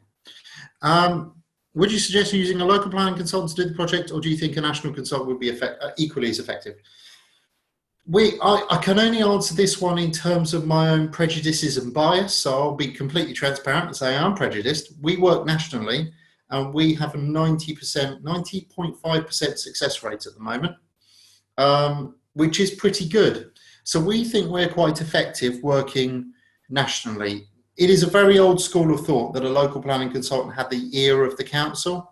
That's not the case anymore, because that only used to be the case where they could go in and have a cup of coffee with the planning officer and have a pre-app chat with them. You can't do that anymore without payment of an extortionate fee. And I think you have to think a bit more strategically now. So I would say a national is as effective as local, but that is a buyer's choice essentially. It's down to you. Ali asks, with the airspace, 999 years, how long will it take to get planning compared to normal planning? Well, Ali, the good news is that it's a prior approval right, 56 days, time limited and locked. Comes under the same 56-day prior approval as anything else. So technically it's faster. Whether the council abide by the 56 days, however, is going to be a very interesting question. I'm sure councils will have great fun finding whole new excuses to turn planning applications of that type of way. That's the end of the questions on the Q&A.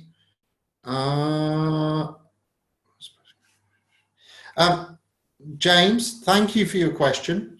If Rob doesn't mind, I'll do a tiny, tiny microscopic little plug, and that is go to www.tpexpert.org.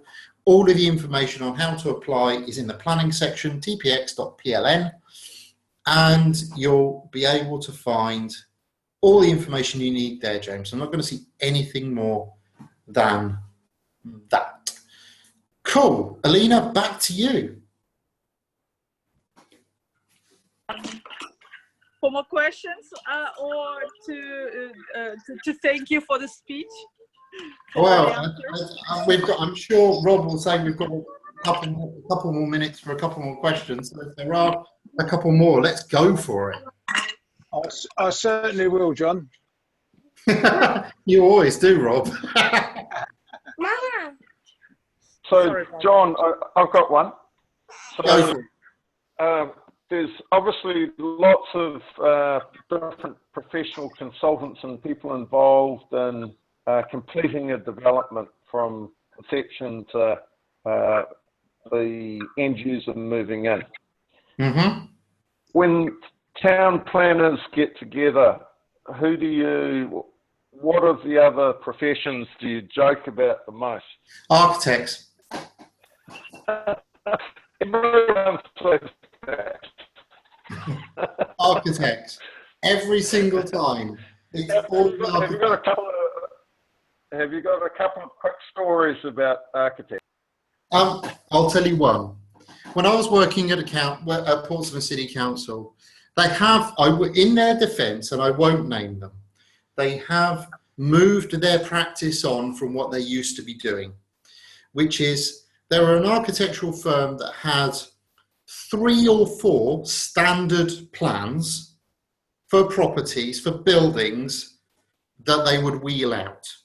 And what they would do, it's lazy architecture, was get the photocopier out and either increase the plan size by 110% on a larger site or decrease the plan size by 90% on a smaller site. Because over a course of, and this was right at the start of my planning journey, as it were, my adventure in this world, way back in 2002, and I was talking to one of my bosses and said, well, all their plans look the same, why is that? And he said they're photocopier architects. All they're doing is wheeling out the same plan and adjusting it a tiny bit by making it bigger or smaller to fit the site. The problem is we've approved it so many times we can't exactly say no now. And there are about 19 buildings in the city of Portsmouth that look identical, just at different scales, because that's what that architectural practice did, was just regurgitate the same plan over and over and over again. They have moved on since then. I think they've since invested in something called computer-aided design and realised that they don't need the photocopier anymore. There you go. I can see how that would happen, because they would go through so many different versions to get one right. Of course they're going to stick with it. Absolutely.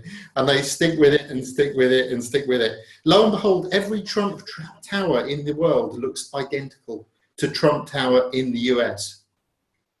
What a shocker. Do we have time for one more, Rob? If there is one more. I'm not. Alina's disappeared. She was dealing with the questions. Can you hear me? I can. I can see one from Yoko in the chat. Shall we go through? Or there is there. Right. Ali has asked how we can get hold of you. I'll answer that right at the back. Yoko has asked, what do you reckon re the PD right for light industrial to Resi? Do you think it will be renewed? Yoko, I'm going to give this a really simple answer. And the answer comes from Boris Johnson's speech yesterday. It's not going to be renewed, it's going to be replaced. And it's going to be replaced with the knockdown and rebuild right.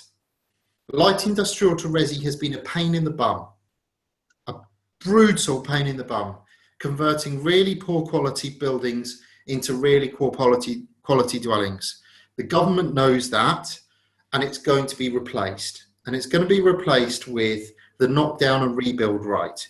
The reason why they're replacing it, and the reason why I think they're replacing it, is this.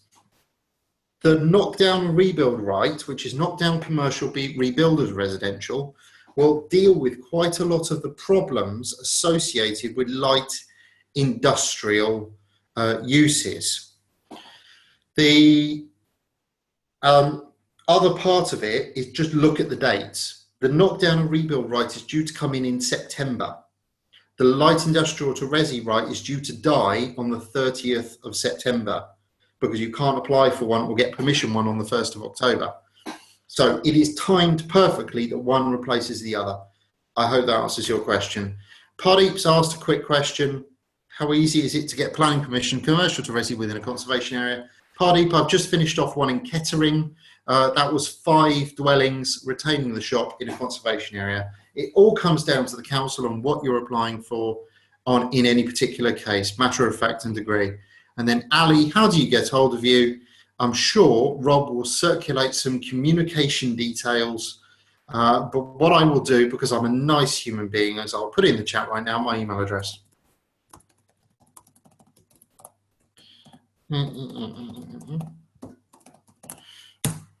Don't abuse it.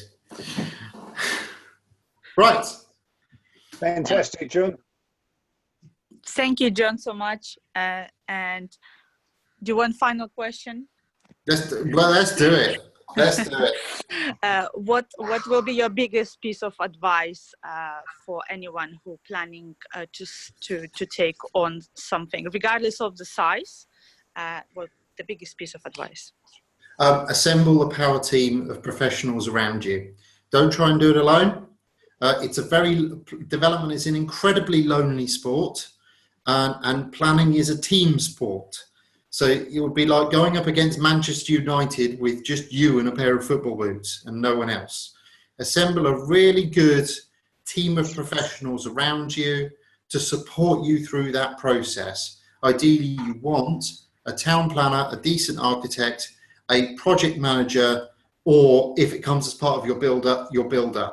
Get that team assembled. Essentially, let's use the Avengers Assemble argument, but get that team assembled around you so that you, as an investor, as a developer, have all of the information you need at hand at any given point in time. That's my biggest piece of advice. Thank you. That sounds like a very, very sound piece of advice, John. Well, end of the day, it's common sense, isn't it? You can't know everything, so surround yourself with people who do. That's right, exactly. I think, well, that's about 9 o'clock, isn't it? And it's about time. It's about time. Are there any other questions, Alina? Anybody else like to say anything? By the looks of it, that's it. That's it. That's okay. It's time to get the beers out of the fridge. Down to get the beers out. They're already out. They've been out all. Yeah. Just to say a couple of things. Thank you everybody for coming along and listening. Thank you to our wonderful speakers, Will Mallard and John McDermott. We've got a WhatsApp group for networking, and I've made some property tips. I started them off a couple of months ago, and I've put them on, and the next lot are available all you got to do is join up with the WhatsApp group, which we can give you a link for. And the next online property meet is the first Wednesday in August, and the speakers will be Claire Sheehan from My PDA and Susanna Cole from the Good Property Company. And other than that, we wish everyone good night. Thank you very much. Cheers for now. Cheers, everyone. Thanks very much, Rob. And well done, John. Excellent talk. Thank you, Yes, Rob. thanks for you, gents. Brilliant. Yes, thank you very much. Good night.